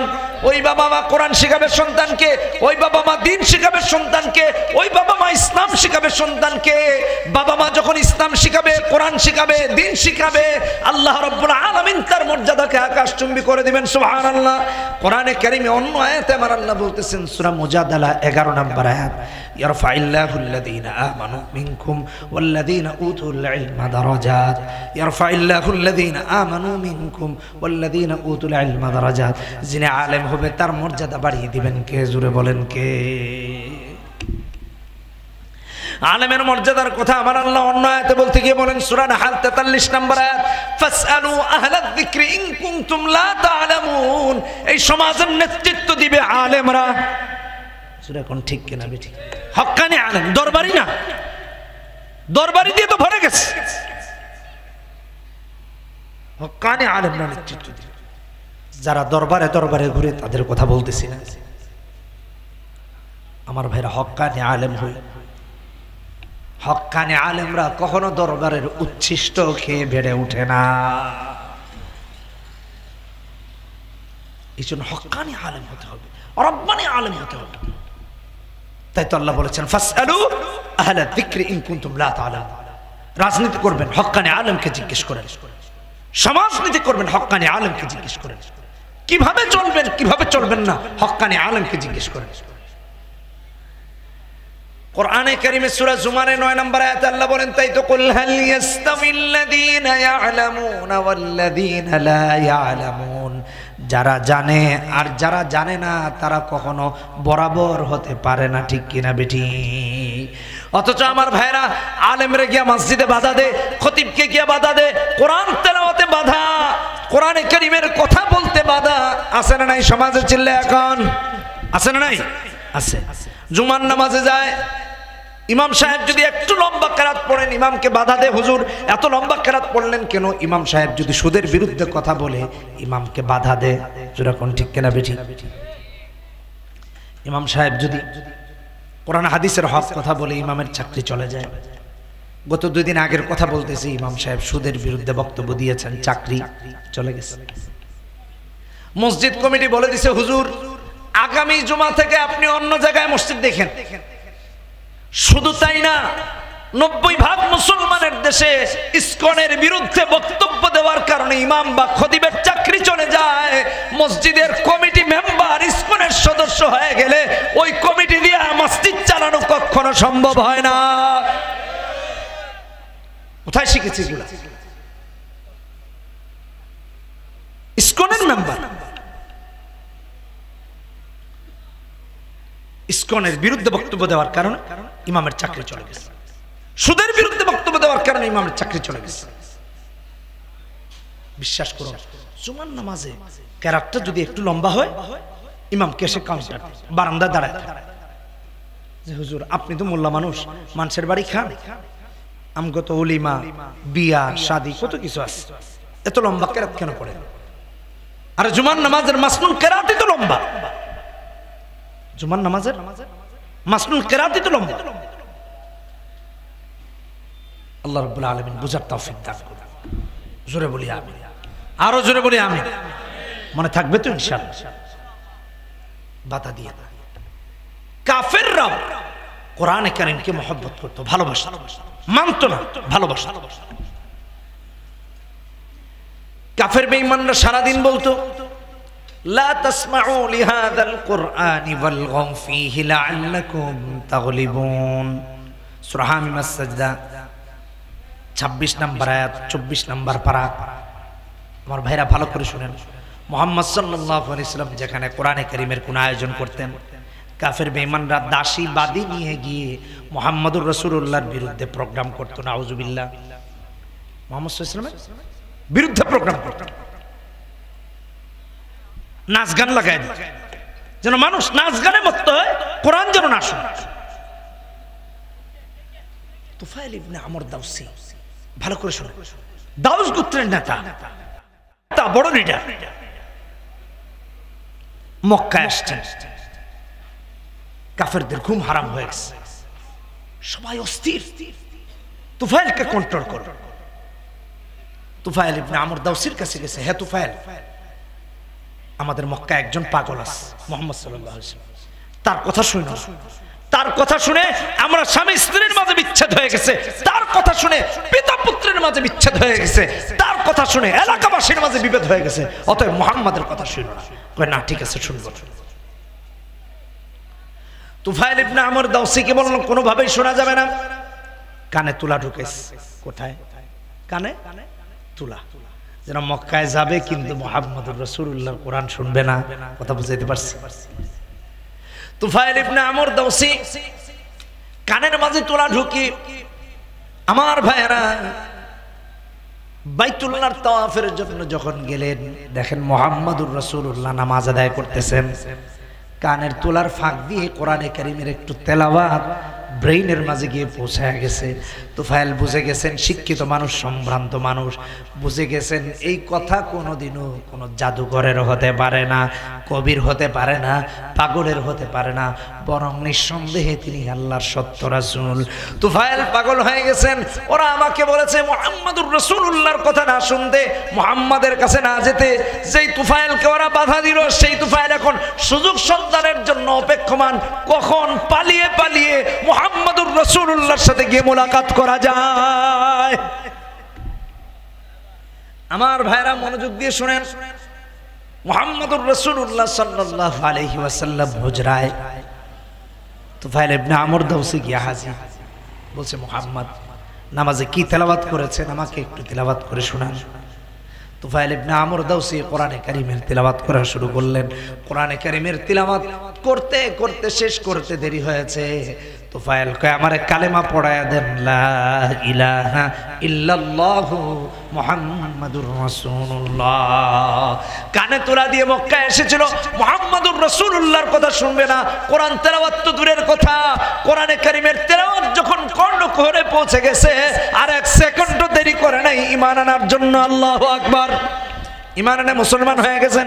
আমার ভাইরা, যে সমস্ত কাফেররা নেতৃত্ব দিত মুহাম্মদুর রাসূলুল্লাহর কথা শোনা যাবে না, কোরআন শোনা যাবে না, নবীজির বিরুদ্ধে গানের আয়োজন করত, নাচের আয়োজন করত, তারাই মুহাম্মদুর রাসূলুল্লাহ যখন রাতের আধারে কোরআনে কারীমের তিলাওয়াত করতেন, ঘুম বাদ দিয়া চোরের মতো গিয়ে গিয়ে নবীজির বাড়িতে গিয়ে হাজির হয়ে সারা রাত কোরআন শুনতে শুনতে পার করে দিত। এরা নেতা, বড় বড় লিডার। একজন হলো আবু জাহেল ইবনে হিশাম, আবু জাহেল কে না চিনি। আরেকজন হলো আবু সুফিয়ান ইবনে হারব, তখনও তিনি ঈমান আনেন নাই। আরেকজন হলো আখনাস ইবনে শারিক অথবা সুরাইক। বড় বড় নেতা। আমার শায়েখ মুফতি আমিন রাহমাতুল্লাহি আলাইহি একটা কিতাব লিখেছেন তিলাওয়াতে কোরআন। তিনি সেই কিতাবের মধ্যেই দৃষ্টান্ত এনেছেন। আমার ভাইরা, শুধু তাই না, সিরাতে ইবনে হিশামের প্রথম খণ্ডে 315 নম্বর পৃষ্ঠাতে এসেছে, আবু জাহেল ইবনে হিশাম, আবু সুফিয়ান ইবনে হারব, আখনাস রাত যখন হয়ে যেত, চোরের মতো পালিয়ে পালিয়ে গিয়ে মুহাম্মদুর রাসূলুল্লাহ সাল্লাল্লাহু আলাইহি ওয়াসাল্লামের বাড়িতে কোরআন শুনতে গিয়ে হাজির হয়ে যেত। এক রাতে আবু জাহেল গিয়ে হাজির, আবু সুফিয়ানও গিয়ে হাজির, আখনাসও গিয়ে হাজির। কোরআনে কারীম শুনতে লেগেছে। কোরআনে হাকিম শুনতে শুনতে আমার বন্ধুগণ রাত পার করে দিয়েছে। রাত যখন পার হয়ে গেছে, বাড়ি যখন ফিরতে নিয়েছে, একজন আরেকজনকে দেখে, হায় রে এটা তো আবু জাহেল। আবু জাহেল তাকায় দেখে এটা তো আবু সুফিয়ান। আবু সুফিয়ান তাকিয়ে দেখে এটা তো আখনাস। একজন আরেকজনকে বলে, কি ব্যাপার তুমি এখানে? কই আরে আমি নাইলে এখানে, তুমি এখানে কেন? কই এসেছিলাম মুহাম্মদুর রাসূলুল্লাহ সাল্লাল্লাহু আলাইহি ওয়াসাল্লামের কোরআন শুনতে। কই তুমি কেন এসেছো? কই মুহাম্মদুর রাসূলুল্লাহ সাল্লাল্লাহু আলাইহি ওয়াসাল্লামের কোরআন শুনতে এসেছি। জোরে কোন আল্লাহু আকবার। একজন আরেকজনকে বলে, দেখো তুমিও নেতা, সেও নেতা, আমিও নেতা, আর তিনজন নেতা হইয়া মুহাম্মদুর রাসূলুল্লাহর কোরআন শুনতে আসবো, এটা তো হতেই পারে না। আমার ভাইরা বললো, এক কাজ করো, আজকে এসেছো, আগামীকাল থেকে আর মুহাম্মদুর রাসূলুল্লাহ সাল্লাল্লাহু আলাইহি ওয়াসাল্লামের কোরআন শুনতে আসা যাবে? বললো, তাহলে এক কাজ করো। কিভাবে কি হয়? কোরআনে কারীম যদি শুনলে অসুবিধা হয় তাহলে তো আর আসা যাবে না। বলতেছে, তুমিও নেতা, সেও নেতা, আমিও নেতা, সারা দিন রাত আমরা কোরআনের বিরুদ্ধে বলি, রাতের আধারে যদি কোরআন শুনতে আসি মানুষ মারবে। তো এক কাজ করো, আগামীকাল থেকে আর আসবে না, ওয়াদা করেছে। তিনজন বাড়ি ফিরেছে। আমার আল্লাহ কয়, আগামীকালকেও তোরা কোরআন শুনতে আসবি। যেরকম আল্লাহু আকবার। বিছানায় গিয়েছে ঘুমাতে, ঘুম আসে না, ডান কাত হয়, বাম কাত হয়, উঠে হাঁটে। অস্থির যখন হয়ে গেছে আমার ভাইরা, অস্থির হয়ে আবার মুহাম্মদুর রাসূলুল্লাহর বাড়িতে কোরআন শুনতে আসছে। ভাবছে গতকাল তো একজনের সাথে আরেকজনের দেখা হয়েছে, ওয়াদা যেহেতু করেছে আজকে বুঝি আর কেউ আসবে না। আবু জাহেল ভাবলো আজকে আমি একা একা যাব, আবু সুফিয়ান আর আখনাস আসবে না। আবু সুফিয়ান ভাবলো আজকে আবু জাহেল আর আখনাস যাবে না। আবু জাহেল ভাবলো আজকে আবু সুফিয়ান আর আখনাস যাবে না। একজন ভাবলো ওই দুজন যাবে না, এ ভাবলো ওই দুজন যাবে না। এমন করতে করতে তিনজন এসে হাজির হয়ে গেছে, কোরআনে কারীম শুনতে লেগেছে। ভেবেছে আজকে একটু শুনে বাড়ি চলে যাবে, কিন্তু যখন শুনতে লেগেছে কখন যে সকাল হয়ে গেছে টেরও পায় নাই। আমার বন্ধুগণ, সকাল হয়ে গেছে। সকাল হয়ে যাওয়ার পর বাড়ি যখন ফিরবে আবার দেখা হয়েছে। একজন আরেকজনকে বলে, দেখো গত রাতে ওয়াদা করলাম, সবাই এসে হাজির হয়ে গেছি। কই বিশ্বাস করো, আমি ভেবেছিলাম তোমরা দুইজন আসবে না, তাই আমি এসেছি। আরেকজন কই, আমি ভেবেছিলাম তোমরা দুজন আসবে না, তাই আমি এসেছি। তিনজন কই, আমি ভেবেছিলাম তোমরা দুজন আসবে না, তাই এসেছি। তিনজনের বক্তব্য এক হয়ে গেছে। কই দেখো আজকে এসেছো, আগামীকাল আর আইসো না। কড়া ওয়াদা করে বাড়ি ফিরেছে। আল্লাহ কয়ে, কোরআন না শুনলে তোদের ঘুম হবে না। পরের রাতেও এসে কোরআন শোনার জন্য হাজির হয়ে গেছে। এখন একজন আরেকজনকে বলে, কয় দেখো ওয়াদা করলাম, কিন্তু ওয়াদা আমাদেরকে রক্ষা করতেছে না, ঘুরে ফিরে কোরআন শুনতে হাজির হয়ে যায়। একজন আরেকজনকে বলে, আমরা কেউ বলি মুহাম্মদকে পাগল, কেউ বলি জাদুঘর, কেউ বলি কবি, কেউ বলি গণক, কিন্তু বিশ্বাস করো মুহাম্মদ যদি আল্লাহর সত্য রাসূল না হতেন, আর কোরআন যদি আল্লাহর কালাম না হতো, তাহলে আমার ভাইরা এই কোরআনে কারীম শুনে শুনে কখনো রাত পার করে দেওয়া যেত না। ঠিক কিনা বেঠিক জোরে কর। আমি যে কথা বোঝাতে চাইলাম আমার ভাইরা, কোরআন ওরা যদি শোনার জন্য পাগল হয়ে যায়, তাহলে আপনার আমার তো শোনা দরকার, ঠিক কিনা বেঠিক। কিন্তু আমরা উপরে উপরে দাবি করি মুসলমান, আড়ালে মুনাফেক হয়ে গেছে। মুসলমানের ঘরে ঘরে মুনাফেক ঢুকে গেছে, ঠিক কিনা বেঠিক। লা ইলাহা ইল্লাল্লাহ মুহাম্মাদুর রাসূলুল্লাহ, কিন্তু কালেমা মানে না। কই আল্লাহ ছাড়া কোনো মাবুদ নাই, আল্লাহ ছাড়া কোনো ইলাহ নাই, আল্লাহ ছাড়া উপাস্য কেউ আর নাই। কিন্তু গিয়ে দলের উপাস্য বানিয়েছে, নেতার উপাস্য বানিয়েছে, মার্কারে বানিয়েছে, চেয়ারে বানিয়েছে, অর্থকে বানিয়েছে, ক্ষমতাকে বানিয়েছে। আল্লাহর কসম এরা মুনাফেক। কথা বলেন ঠিক কিনা বেটি? মুনাফিকের আলামত কয়টা জোরে বলেন? কয়টা? বুখারীর হাদিস 33 নম্বর হাদিস। রাসূলুল্লাহ সাল্লাল্লাহু আলাইহি ওয়াসাল্লাম বলেন, আয়াতুল মুনাফিকি থালাথুন, ইযা হাদাথা কাযাবা, ওয়া ইযা ওয়া'আদা আখলাফা, ওয়া ইযা তুমিনা খানা। কথা বললে মিথ্যা বলে যে এ হলো মুনাফিক, ওয়াদা করলে যে খেলাফ করে এ হলো মুনাফিক, আমানত রাখলে যে খেয়ানত করে সে হলো কি জোরে বলেন? মুনাফিক। আমার ভাইয়েরা, মুনাফিকের আলামত তিনটি। এজন্য সমাজে এখন মিথ্যা কথা বলা মানুষের অভাব নাই, ওয়াদা খেলাফি মানুষের অভাব নাই, আমানতের খেয়ানতকারী মানুষের অভাব নাই। মানুষ যখন আমানতের খেয়ানত করে, ওয়াদা খেলাফি করে, মানুষ যখন মিথ্যা কথা বলে তখন আর মুমিন থাকে না। এই জন্য আমার ভাইরা তাম পৃথিবীতে আজকে মুসলমানরা মার খেয়েছে, তাম পৃথিবীতে মুসলমানেরা মার খেয়েছে। সৌদি আরব কথা বলে, মিডল ইস্ট কথা বলে, না হলে একজন ফিলিস্তিনি মার খেত না। আমরা আল্লাহর কাছে ওয়াদা করে আসছি, আলাস্তু বিরাব্বিকুম ক্বালু বালা, আমরা বলছি আল্লাহ তুমি আমাদের রব, আর কেউ না। পৃথিবী এসে রবকে ভুলে গেছে, আল্লাহকে মানতেছি। টাকাকে বানিয়েছিল, ক্ষমতাকে বানিয়েছিল, পদকে বানিয়েছিল, নিজের দলকে বানিয়েছিল, নেতৃত্বকে বানিয়েছিল, সভাপতি, সহসভাপতি, সেক্রেটারি, ক্যাশিয়ার, এগুলোকে রব বানাইছে। এটা মুনাফিক। কি জোরে বলেন কি? আরব বিশ্বের দিকে তাকায় দেখেন, আজকের নিউজ যেটা শুনলাম, ফিলিস্তিনের সর্বশেষ যে হসপিটালটা ছিল এটাও গুড়িয়ে দিচ্ছে। ফিলিস্তিন একা লড়াই করতেছে পুরো পশ্চিমাদের বিরুদ্ধে। একটা সংগঠন হামাস সারা পৃথিবী তামাশা দেখছে, সারা পৃথিবী তামাশা দেখছে, কেউ কিচ্ছু বলে না। আপনি আর আমি কিছু বলি না। মুনাফিকরা কিছু বললে ক্ষমতা থাকবে না, তাই কিছু বলে। মুনাফিকদের চরিত্রের কথা বলতে গিয়ে আমার আল্লাহ কোরআনে কারিমে সূরা বাকারাতে 13, 14, 15, 16 নম্বর আয়াতে বলেন, وَإِذَا لَقُوا الَّذِينَ آمَنُوا قَالُوا آمَنَّا وَإِذَا خَلَوْا إِلَى شَيَاطِينِهِمْ قَالُوا إِنَّا مَعَكُمْ إِنَّمَا نَحْنُ مُسْتَهْزِئُونَ। ওরা যখন কাফেরদের কাছে যায়, কই তোমাদের সাথে আছি। মুসলমানের কাছে আসলে বললে তোমাদের কাছে আছি, তোমাদের সাথে আছি। কাফেরদের কাছে গিয়া কয় আরে মুসলমানদের কাছে এমনি গেছি, মূলত তোমাদের সাথে আছি। বিশ্বাস করেন এরা কখনো মুমিন হতে পারে না। আমার ভাইরা বাংলাদেশে থাকলে বলে দিল্লি সনদে, বাংলাদেশে থাকলে বলে মদিনা সনদে রাষ্ট্র চলবে, আর দিল্লিতে গিয়া কয় দিল্লির কথা মতো দেশ চলবে। ঠিক কিনা বেটি? আছে না নাই? অভাব। এগুলা মুনাফিক। মুসলমানের চরিত্র ধারণ করা, কোরআনের চরিত্র ধারণ করা, ইসলামের চরিত্র ধারণ করা। সামনে একটা রাত আসতেছে, আগামীকাল রাত। মুসলিম সমাজে নাকি আতশবাজি, আনন্দ, বর্ষ বর্ষ। ভালো করে শুনে, আবু বকর সিদ্দিক রাদিয়াল্লাহু তাআলা আনহু কবে বর্ষবরণ করছেন একটু দেখান। কেউ আছেন দেখাতে পারবেন? অসম্ভব। ওমর রাদিয়াল্লাহু তাআলা আনহু করেছেন? করেন। ওসমান করেছেন?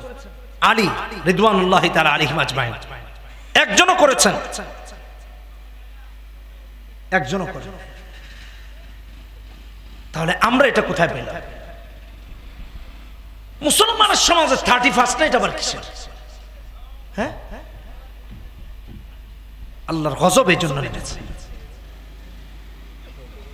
আমি আমেরিকাতে গিয়েছিলাম গত মে মাসে, প্রথম লন্ডনে, লন্ডন থেকে স্কটল্যান্ড, স্কটল্যান্ড থেকে আবার লন্ডন, লন্ডন থেকে আমেরিকা, কানাডা হয়ে আসছে। বুঝার জন্য বলতেছি, আমেরিকার এক মসজিদে তাবলীগের মার্কাজ, আঞ্চলিক মার্কাজ, জুমার নামাজে গেলাম। খতিব সাহেব, বাইডেন সরকার, তখন তো বাইডেন সরকার, আর ইলেকশনের জন্য বিভিন্ন জায়গায় প্রোগ্রাম চলতেছে। আমি দেখেছি বিভিন্ন জায়গায় ট্রাম্পের প্রোগ্রাম চলতেছে, নিউ ইয়র্ক সিটি। আমার ভাইরা, বাইডেন সরকারকে কেন্দ্র করে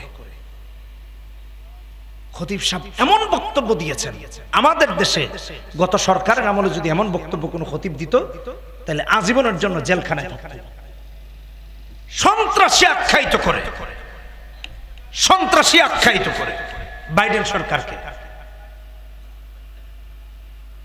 গাজায় মুসলিম নারী শিশু হত্যাযজ্ঞে তারা নেমেছে। আপনি দেখেন, জাতিসংঘ যায় না, জাতিসংঘ কিছু বলে না। জাতিসংঘ তো টাকা খেয়ে জাতির আর রয় নাই, এটা বিজাতীয়দের হয়ে যাচ্ছে। কথা ভালো করে মাথায় রেখে, আমরা তাদের উৎসব পালন করতেছি। ভাইরা আমার, এই লড়াই শুধু ইসরায়েলের না, আমেরিকার সাথে। আপনি খোঁজ নিয়ে দেখেন। আমি এই জন্য বলতেছি, ওই খতিব সাহেব বাইডেন প্রশাসনের সমালোচনা করে কড়া বক্তব্য দিয়েছেন এবং এটাকে সন্ত্রাসী কর্মকাণ্ড বলেছেন, যে আপনি কোন হিসাবে আমাদের অর্থ ফিলিস্তিনিদের বিরুদ্ধে অপচয় করছেন, ব্যবহার করছেন। দ্রব্যমূল্যের দাম বেড়েছে, মানুষ বিপদের দিকে এগোচ্ছে দিন দিন, আর আপনারা বোমা খেলায় মত্ত হয়েছেন, অস্ত্র খেলায় মত্ত হয়েছেন, মানুষের জীবনের কোনো মূল্য নাই, রক্ত খেলায় মত্ত হয়েছেন। এগুলো বন্ধ করেন। এই জন্য মুসলমানরা মার খাচ্ছে। আমরা ফুটবল খেলা দেখার জন্য পাগল, ক্রিকেটের জন্য পাগল, নামাজের জন্য অতটা পাগল, কোরআনের জন্য অতটা পাগল। বাসা বাড়িতে বছরের পর বছর, যুগের পর যুগ কোরআন তেলাওয়াত হয় না, কিন্তু তার মাঝে কোনো আগ্রহ নাই। রবের কাছে জবাব দিতে হবে, অবশ্যই জবাব দিতে হবে। আল্লাহ রাব্বুল আলামিন আপনাকে আমাকে কাউকে ছেড়ে দিবেন না। এই জন্য মুনাফিকি বাদ দিই, মন থেকে মুনাফিকিকে দূরীভূত করে দিই। লা ইলাহা ইল্লাল্লাহ মুহাম্মাদুর রাসূলুল্লাহ পড়েছি, বস দাসত্ব হবে কার? জোরে বলি কার? একমাত্র আল্লাহ। মানুষের দাসত্ব করা যাবে না। দ্বিতীয়ত আমার ভাইরা ভালো করে শুনে রাখেন, যে সমস্ত চরিত্র ইহুদি নাসারা, এই যে আতশবাজি, পটকা ফুটানো, আজকের রিপোর্ট দেখেছেন কিনা জানি না, সরকার আইন জারি করেছে, কেউ যদি আতশবাজি করে তাহলে তাকে গ্রেফতার করা হবে, জেল হতে পারে। প্রথম কথা। আচ্ছা, আমাদের সবচেয়ে বড় যে বিষয় সেটা হলো ইসলাম যা বলেছে আমরা তা করব, ইসলাম যা বলে নাই আমরা তা করব না। এর উপরে কোনো কথা আছে? কথা বলেন, এর উপরে কোনো কথা আছে? ভেঙে দিয়েছে যারা আমাদের মুসলিমদের প্রত্যেকটা স্কুল, প্রত্যেকটা মাদ্রাসাকে গুড়িয়ে দিয়েছে, এই সংস্কৃতি তাদের। অতএব যারা আমাদের প্রথম কিবলায় আঘাত করেছে, যারা ইসলাম এবং মুসলমানের দুশমন, যারা কোরআনের দুশমন, যারা আমাদের ভাই বোনদের দুশমন, তাদের সংস্কৃতি মুসলমানের সন্তান পালন করতে পারে না। এই সংস্কৃতি পালন করবেন, পালন করা যাবে না। আমি আমার মূল কথা একই কথা, আমি সব জায়গায় বলি, আজকেও বলতেছি, যে সমাজ কোরআন থেকে যত দূরে যাবে সে আলেম থেকে দূরে চলে যাবে, ইসলাম থেকে দূরে চলে যাবে, ঈমান থেকে দূরে চলে যাবে। তার কাছে মুনাফিকি প্রিয় হয়ে উঠবে, তার কাছে কুফর প্রিয় হয়ে উঠবে। আজকে আমাদের ছেলে মেয়েদের জন্য যেটা হয়েছে, এই জন্য এ সমস্ত কুফরি সংস্কৃতি আমরা পালন করব না, এ সমস্ত কুফরি কাজে আমরা যাব না। যাব? কথা বলেন, যাব? যাব। বাবারা, আমাদের এজেন্ডা দিন কায়েম করা। ভালো করে বুঝি, ইহুদি নাসারারা আমাদের দেশে একটা বিশাল সার্কেল তৈরি করে রেখেছে। আপনি বিগত সরকারের আমলে দেখেছেন, এক এমপি বক্তব্য দিচ্ছিল, আমাকে কে হারাবে, আমি ইন্ডিয়ার বেল্টে এমপি, ইন্ডিয়ার বেল্টে ডিরেক্ট। এই ভিডিও ভাইরাল হয়েছে, ইন্ডিয়া থেকে সিলেক্টেড। চিন্তা করেছেন? তারা মন্ত্রিত্ব দিচ্ছে, তারা এমপি দিচ্ছে কাদের কাঁধের উপরে? মুসলমানের কাঁধের উপরে। ওরা এখন এমপিরে বলে তুমি এই আইন করো, এই আইন করো, ওরা বলে এই আইন করো, এই আইন। আমাদের একটা সার্কেল তৈরি করতে হবে যারা কোরআন এবং সুন্নাহ জানবে।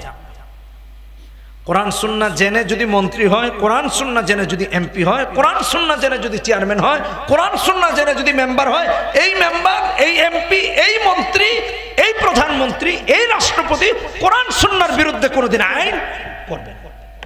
পার্লামেন্টে গেলে আল্লাহকে ডাকে যে না, আমি এমন কোন আইন করা যাবে না যেটা আল্লাহর সাথে সাংঘর্ষিক, এমন কোন বিধান প্রণয়ন করা যাবে না যেটা কোরআনের সাথে সাংঘর্ষিক। আর এখন তো তাই না, আলেমদেরকে জেলখানায় নেয়, ইসলামের বিরুদ্ধে আচরণ করে, দাড়ির কারণে জঙ্গি, টুপির কারণে জঙ্গি, ইসলাম মানার কারণে জঙ্গি, নামাজ আদায় করে এই জন্য জঙ্গি। নাউজুবিল্লাহ। ভাইরা আমার কথাগুলো বুঝে আসছে? সন্তানকে কোরআন শেখাবো তো ইনশাআল্লাহ, শেখাবো তো ইনশাআল্লাহ। কোরআনে কারীম না শেখানোর কারণে আমাদের ছেলে মেয়েরা, আমরা যখন বার্ধক্যে যাই, আমরা মসজিদমুখী হই, আমরা নামাজমুখী হই, আমরা ইবাদতমুখী হই, ওরা তখন কি করে জানেন? মদ খায়, গাঁজা খায়, ইয়াবা খায়। বাবার আসে গলায় কলার ধরে, মদের টাকা দাও, 500 টাকা দাও, 1000 টাকা দাও। আমি চ্যালেঞ্জ করে বলতেছি, তাম পৃথিবীতে একজন আলেম দেখাতে পারবেন না যিনি মাদকের অর্থের জন্য অথবা অন্যায় কাজের জন্য অর্থ চেয়ে বাবার কলার ধরেছে অথবা বাবার গলায় ছুরি ধরেছে। আমাদের সমাজে এমন বহু ছেলে আছে যে মাদকের অর্থের যোগান দিতে গিয়ে বাবার গলায় ছুরি ধরেছে। আর ছেলে মেয়েকে যদি দিন শেখায়, ছেলে মেয়েদেরকে যদি কোরআন শেখায় আমার ভাইরা, তাহলে ফায়দা কি হবে জানেন নাকি? রাহমাতুল লিল আলামিন নবী বলেছেন, ইদা মাতাল ইনসান, 1432 নম্বর হাদিস তিরমিজির, ইদা মাতাল ইনসান ইনকাতা আনহু আমালুহু ইল্লা মিন সালাতিন, মানুষ যখন মারা যায় আমলের সব দরজা বন্ধ হয়ে যায়, তিনটা দরজা খোলা থাকে। একটা হলো সদকায়ে জারিয়া, আরেকটা হলো উপকারী ইলম, আর আরেকটা হলো নেককার সন্তান। যেই বাবা মা মারা যায় আর নেককার সন্তান রেখে যায়, ওই নেককার সন্তান নেক আমল যখন করে আর মা বাবার জন্য যখন দোয়া করে, আল্লাহ রব্বুল আলামিন মা বাবার জিন্দেগির তামাম গুনাহ মাফ করে দেন। এই জন্য নেককার সন্তান রেখে মারা যায়, পরহেজগার সন্তান রেখে মারা যায়, তাহলে কবরেও শান্তি, মিজানেও শান্তি, পুলসিরাতেও শান্তি। আল্লাহ রাব্বুল আলামিনের জান্নাতুল ফিরদাউসের আপনি আর আমি মালিক হতে পারবো। আল্লাহ রাব্বুল আলামিন আপনাকে আমাকে সবাইকে উপরোক্ত কথাগুলো বোঝার এবং আমল করার তৌফিক দান করুন। জোরে বলি আমিন। আমরা কোরআন শিখবো তো ইনশাআল্লাহ? কে কে রাজি আছে হাত তুলে আল্লাহকে দেখায় দিই, বলি হে আল্লাহ, ওয়াদা করতেছি যতদিন বেঁচে থাকবো কোরআন সুন্নাহ মেনে চলবো। হে আল্লাহ, আমাদের এই ওয়াদা মৃত্যু পর্যন্ত বাস্তবায়ন করার তৌফিক দান করুন। জোরে বলি আমিন, আরো জোরে বলি আমিন।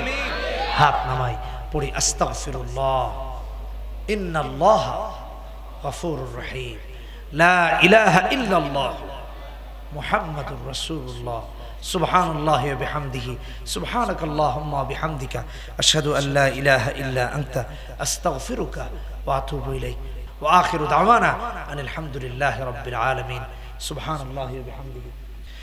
আল্লাহুম্মা আমিন। রব্বানা যালামনা আনফুসানা ওয়া ইল্লাম তাগফির লানা ওয়া তারহামনা লানাকুনান্না মিনাল খাসিরিন। রব্বানা লা তুযিগ কুলুবানা বা'দা ইয হাদাইতানা وهب لنا من لدنك رحمة إنك أنت الوهاب. ربنا لا تؤاخذنا إن نسينا أو أخطأنا، ربنا ولا تحمل علينا إصرا كما حملته على الذين من قبلنا، ربنا ولا تحملنا ما لا طاقة لنا به، واعف عنا واغفر لنا وارحمنا أنت مولانا فانصرنا على القوم الكافرين. رب العالمين কোরআন সুন্নাহ থেকে দু চারটি কথা হয়েছে, আল্লাহ আমাদেরকে বোঝার তৌফিক দিয়া দাও, আমল করার তৌফিক দিয়া দাও। রব্বুল আলামিন গুনাহের বোঝা মাথায় নিয়ে তোমার শাহী দরবারে হাত তুলেছি, জিন্দেগীর तमाम গুনাহ মাফ করে দাও, জিন্দেগীর तमाम অপরাধ মাফ করে দাও। আল্লাহ কোরআন সুন্নাহ মোতাবেক আমাদেরকে চলার তৌফিক দিয়া দাও, জিন্দেগিতে কোরআন সুন্নাহকে বাস্তবায়ন করার তৌফিক দিয়া দাও। রব্বুল আলামিন আমরা যারা তোমার দরবারে হাত তুলেছি, কিয়ামত পর্যন্ত আমাদের এই সমাজকে, আমাদের এই মাহফিলকে চালু রাখার কোরআনের উপর তৌফিক তুমি আল্লাহ তাআলা দিয়া দাও। আল্লাহ এলাকার উলামায়ে কেরামদের উপর আল্লাহ খাস রহমত নাজিল করো, হক্কানি আলেমদেরকে নেক হায়াত দান করো, হক্কানি আলেমদেরকে নেক হায়াত দান করো, আমাদের নেক হায়াতে বারাকা দান করো, কামাই রুজি হালাল ভাবে করার তৌফিক দিয়া দাও, অন্যায় অত্যাচার জুলুম নির্যাতন থেকে বেঁচে থাকার তৌফিক দিয়া দাও। আল্লাহ আগামীর দিনগুলো ইসলামকে এই বাংলার জমিনে কায়েম করার জন্য তুমি কবুল ও মঞ্জুর করে নাও। রব্বুল আলামিন আমরা যারা হাত তুলেছি আমাদের নামগুলো ধরে ধরে জান্নাতীদের কাতারভুক্ত করে দাও। কিয়ামতের দিন হযরত হাসান আর হুসাইনের সঙ্গী হিসেবে কবুল ও মঞ্জুর করে নাও। রব্বুল আলামিন এই মাহফিলের জন্য যারা শ্রম দিয়েছে, এই মাহফিলের জন্য যারা অর্থ দিয়েছে, পরিশ্রম দিয়েছে, তামামের সমস্ত পরিশ্রমকে তুমি জান্নাতে যাওয়ার জরিয়া বানায়া দাও। রব্বুল আলামিন যে সমস্ত যুবকেরা কষ্ট করেছে, কিয়ামতের দিন হযরত হাসান আর হুসাইনের সঙ্গী বানায়া দিও। এলাকার ফসলে বরকত দাও, ঘরে ঘরে কামাই রুজি করার মতো লোকদের তুমি দিয়া দাও। আল্লাহ রাব্বুল আলামিন হালাল চাকরি, হালাল কামাই রুজির ব্যবস্থা তুমি করে দাও। ব্যবসায়ী ভাইদের ব্যবসায় বরকত দিয়া দাও, অভাবীদের অভাব দূর করে দাও, ঋণগ্রস্তদেরকে ঋণ পরিশোধের ব্যবস্থা করে দাও। আল্লাহ আমাদের মা বোনদেরকে পর্দানিশীন বানায়া দাও, কোরআন সুন্নাহ মোতাবেক চলার তৌফিক দিয়া দাও। আমাদের সন্তানদেরকে হাফেজ কোরআন আলেমে দ্বীন বানায়া দিও, আমাদের সন্তানদেরকে হাফেজ কোরআন আলেমে দ্বীন বানায়া দিও, আমাদের সন্তানদেরকে হাফেজ কোরআন আলেমে দ্বীন বানায়া দিও। রব্বুল আলামিন আমাদের তরফ থেকে অসংখ্য গণিত দুরূদ ও সালাম সোনার মদিনায় পৌঁছায়া দিও। রব্বানা তাকাব্বাল মিন্না ইন্নাকা আনতাস সামিউল আলিম ওয়া তুব আলাইনা ইয়া মাওলানা ইন্নাকা আনতাত তাওয়াবুর রহিম। সুবহান রাব্বিকা রাব্বিল ইজ্জাতি আম্মা ইয়াসিফুন ওয়া সালামুন আলাল মুরসালিন। আল্লাহ রাব্বুল আলামিন মেম্বার সাহেবের স্ত্রী মারা গিয়েছেন, তুমি তোমার এই বান্দিকে জান্নাতের জান্নাতের উঁচু মাকাম দান করিও। এই এলাকা থেকে আরো যারা কবরস্থ হয়ে গেছে আয় আল্লাহ, কারো মা, কারো বাবা, কারো দাদা, কারো দাদি, কারো নানা, কারো নানি, আয় আল্লাহ तमाम মুর্দেগানের আরওয়াহের মধ্যে আজকের মাহফিলের সওয়াব পৌঁছায়া দিও। আয় আল্লাহ तमाम মুর্দেগানের কবরকে জান্নাতের টুকরায় পরিণত করে দাও। আয় আল্লাহ আমাদের বাবা মাদেরকে তুমি নেক হায়াত দান করো।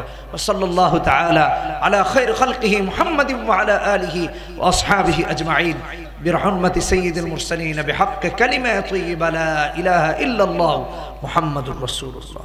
والسلام عليكم ورحمة الله وبركاته.